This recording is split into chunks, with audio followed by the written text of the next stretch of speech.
Continuamos con síntesis de dos posiciones. A diferencia del anterior, la síntesis será ahora en el eslabón acoplador o intermedio de nuestro mecanismo de 4 barras. Además, esta síntesis corresponde a dos etapas.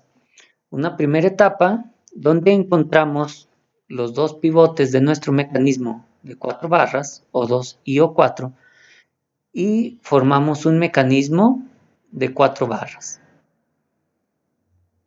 Con esto ya tenemos un mecanismo que va de las posiciones 1 a la 2. Sin embargo, en la gran mayoría de las aplicaciones será necesario restringir que el mecanismo no vaya más allá de estas posiciones, por lo que se añade después el método de creación de diada motriz para agregar 2 barras más a nuestro mecanismo. En esta figura se han añadido las 2 barras al eslabón que se encuentra aquí, unido al punto C, aunque también se pudo haber realizado en el eslabón que une a D. Entonces, repitiendo, tenemos que primero se hará la síntesis del mecanismo de 4 barras como tal, que va de la posición 1 a la 2, y después se añade una diada motriz, lo que nos dará finalmente un mecanismo de 6 barras.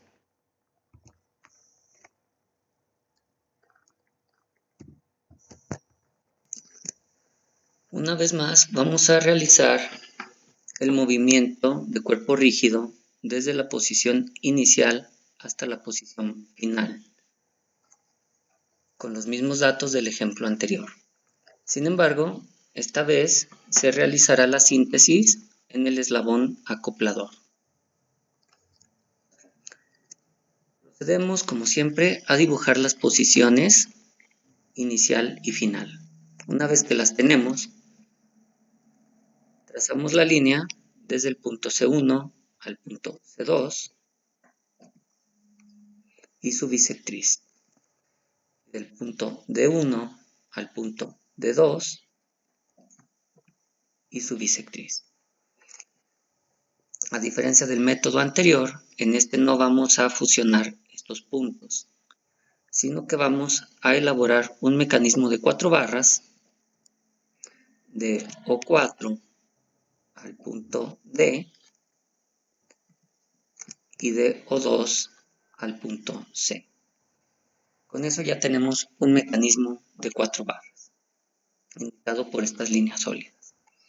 Ahora, podemos utilizar las posiciones inicial y final del eslabón O4D o inicial y final de O2C. En este caso, elegimos controlar el mecanismo en esta parte. Por lo tanto, una vez que tenemos este mecanismo de 4 barras, se le añade la diada motriz. En esta ocasión, vamos a unir la diada motriz en las posiciones intermedias del eslabón O2C en sus posiciones inicial y final. Entonces, estos puntos corresponden con B1 y B2. Extendemos la línea a algún punto que será nuestro origen O6. Ahora, extendemos hacia el punto A, de O6 a A, debe tener la misma dimensión que de este punto a E. Luego trazamos la línea de A a B. Una vez más, como A se trazó hacia la derecha, B también está a la derecha. Y tenemos nuestra diada motriz. Falta dimensionar los mecanismos. Y ponemos una dimensión Acá en este eslabón, otra.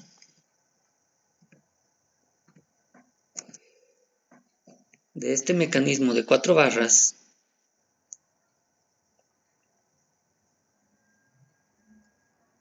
no es obligatorio que cumpla el criterio de Grashov, ya que solo debe moverse entre las posiciones inicial y final. Sin embargo, el mecanismo formado de O4 a B, de B a A, de A a O2 y entre O2 y O4, perdón, O6 y O4, sí debe cumplir el criterio de Grashov.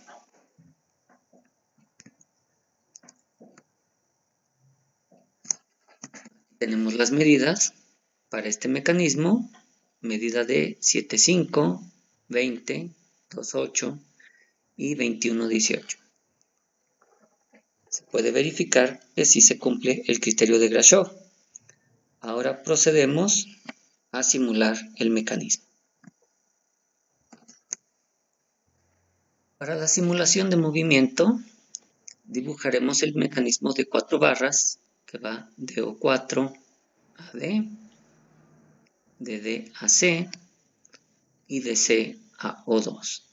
Una vez que tengamos esas barras del mecanismo, se añadirá la diada motriz, es decir, el eslabón de A a B y de O6 a A. Aquí los cuerpos rígidos son todos barras rectas, por lo que procedemos a dibujar las barras del mecanismo como líneas. Hacemos que estas dos líneas sean del mismo tamaño, estas dos líneas del mismo tamaño y estas dos líneas también del mismo tamaño. Para añadir la diada motriz, recordamos que el punto B se situó a la mitad de la línea que está aquí. Por lo tanto, las líneas de A a B tendrán que ir a la mitad de esta. Luego trazamos la línea de A a O6. Se hacen que estas dos líneas sean del mismo tamaño y estas también.